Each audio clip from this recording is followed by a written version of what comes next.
L'éducation positive, c'est quoi? L'éducation positive est une méthode éducative qui privilégie la bienveillance, la communication et le respect de l'enfant. Pour mettre en place l'éducation positive, il est essentiel que le parent travaille sur son comportement, puisqu'il est le premier modèle de son enfant. Il est important que l'environnement soit adapté à l'enfant. Par exemple, si vous avez un enfant en bas âge, rangez tous les objets qui sont inappropriés pour éviter de passer la journée à dire « Ne touche pas !» alors que l'enfant à cet âge apprend par le toucher. Et pour terminer, il faut favoriser l'autonomie de l'enfant en lui permettant d'explorer et d'apprendre par lui-même, sans que l'adulte fasse à sa place. Je vais vous donner un exemple pour montrer la différence entre la réaction en éducation traditionnelle et en éducation positive. Vous rentrez dans votre salon et vous voyez votre enfant debout sur une chaise en train de danser. Éducation traditionnelle. Qu'est-ce que tu fais debout sur cette chaise? Descends, tu vas te faire mal!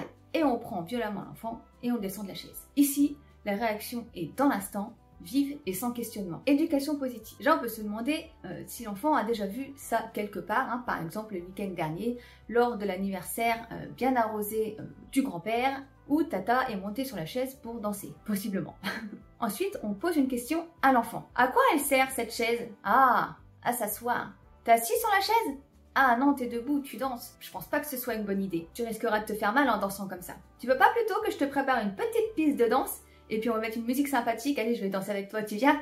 Ici, on a réfléchi avant d'agir et on a fait réfléchir l'enfant en lui faisant se poser une question. Et aussi, on lui a proposé une alternative. Comme ça, la prochaine fois que l'enfant aura envie de danser, il demandera à son parent de lui préparer sa piste de danse au lieu de remonter sur sa chaise. En résumé, l'éducation positive, c'est éduquer son enfant en lui apprenant à se poser des questions, en lui apprenant à être plus autonome et respectueux.